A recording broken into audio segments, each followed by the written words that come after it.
Assalamualaikum warahmatullahi wabarakatuh.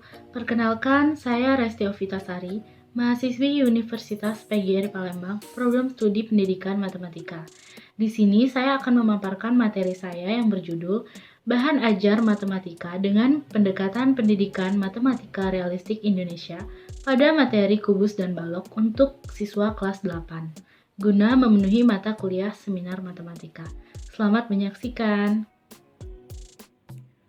Bahan ajar matematika dengan pendekatan PMRI pada materi kubus dan balok kelas 8. Berdasarkan kenyataan di sekolah didapat bahwa bahan ajar pada pembelajaran matematika masih bersifat abstrak. Bahan ajar yang ada hanya menampilkan rumus dan soal-soal saja, sehingga bahan ajar tersebut belum membantu siswa dalam proses berpikir dan pembelajaran matematika menjadi tidak bermakna. Tujuan dari penelitian ini adalah untuk mengembangkan bahan ajar menggunakan pendekatan matematika realistik Indonesia pada materi kubus dan balok untuk siswa kelas 8 dan untuk mengetahui kualitas bahan ajar. Pengertian bahan ajar. Menurut Mudlofir menyatakan, bahan ajar adalah segala jenis bahan yang digunakan untuk membantu guru atau instruktur dan dalam melaksanakan kegiatan belajar mengajar di kelas. Dan menurut Purnomo 2006, proses pengembangan ada 3 kegiatan yang dilakukan, yaitu mengkaji kurikulum, mengumpulkan dan menyeleksi bahan, dan menulis draft modul. Pengkajian kurikulum dimaksudkan untuk menentukan kompetensi yang harus dibinakan, indikator kompetensinya apa, dan apa materinya.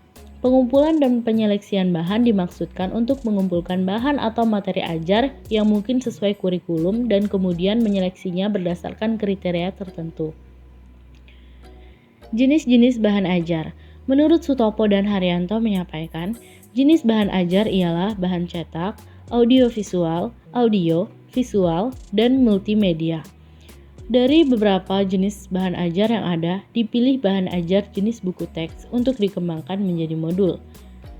Pendekatan PMRI. PMRI sendiri merupakan suatu pendekatan pembelajaran matematika yang berorientasi pada kehidupan sehari-hari yang dekat dengan dunia siswa. Menurut Durori 2010, dalam Pusat Pengembangan dan Pemberdayaan Pendidik dan Tenaga Kependidikan Matematika menyebutkan, standar bahan ajar PMRI adalah 1. Bahan ajar disusun dengan kurikulum yang berlaku. 2. Bahan ajar menggunakan permasalahan realistik untuk memotivasi siswa dan membantu siswa belajar matematika. 3. Bahan ajar memuat berbagai konsep matematika yang terkait, sehingga siswa memperoleh pengetahuan matematika yang bermakna dan utuh. 4.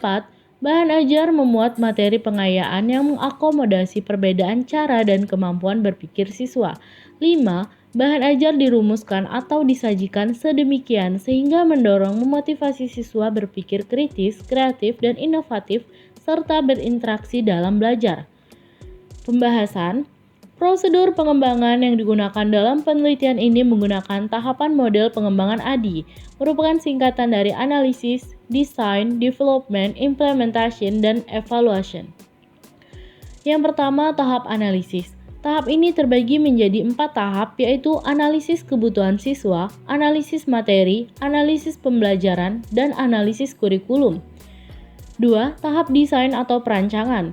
Kegiatan perancangan meliputi 4 hal, yaitu 1. Membuat garis besar isi modul yang berisi tentang penyajian materi kubus dan balok pada modul. 2. Menyiapkan buku referensi, gambar, dan materi yang berkaitan dengan materi yang akan digunakan untuk mengembangkan modul, menentukan spesifikasi modul, dan 3. Menyusun instrumen penilaian modul yang meliputi angket penilaian ahli materi dan ahli media, tes hasil belajar atau post-test, dan angket respon siswa. Tahap yang ketiga, development atau pengembangan. Tahap ini bertujuan untuk mengembangkan modul guna mencapai tujuan pembelajaran yang telah dirumuskan sebelumnya. Secara rinci, langkah-langkah yang dilakukan pada tahap ini adalah 1. Mengembangkan modul dengan pendekatan PMRI sesuai dengan hasil perancangan. 2. Menilai kualitas modul atau validasi modul sebelum diuji cobakan dalam pembelajaran di sekolah. 3. Melakukan revisi awal setelah penilaian kualitas modul. Tahap yang keempat, implementasi. Pada tahap ini, peneliti mengimplementasikan hal yang terkait dengan pengembangan modul, yaitu menguji cobakan modul pada materi kubus dan balok yang dikembangkan dalam kegiatan pembelajaran matematika di SMP. Tahap yang terakhir adalah evaluasi. Pada tahap evaluasi, peneliti mengevaluasi hal yang terkait dengan pengembangan modul. Modul yang dikembangkan dinyatakan efektif apabila minimal tingkat ketuntasan tes hasil belajar pada pos-tes yang dicapai adalah kategori baik. Hasil angket respon siswa yang digunakan untuk mengetahui kualitas modul ditinjau dari aspek kepraktisan, dianalisis dengan mengkonversi data kuantitatif ke data kualitatif dengan skala 5. Modul yang dikembangkan dinyatakan praktis apabila minimal kriteria respon siswa yang digunakan adalah kategori baik.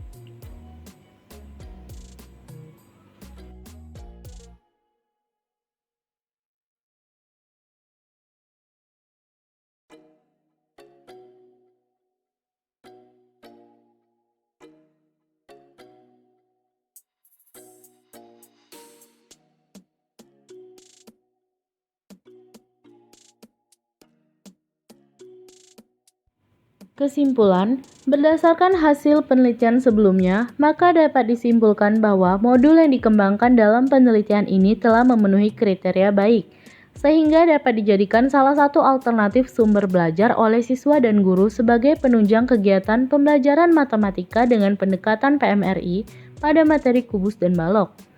Modul yang dikembangkan layak disempurnakan baik dari segi materi maupun desain tampilannya. Perlu dikembangkan juga bahan ajar lain dengan pendekatan PMRI, baik berbentuk modul, LKS, buku siswa, handout, dan lain-lain. Saya mohon maaf jika masih banyak kesalahan dalam pemaparan ini. Saya tutup. Sekian dan terima kasih. Wassalamualaikum warahmatullahi wabarakatuh.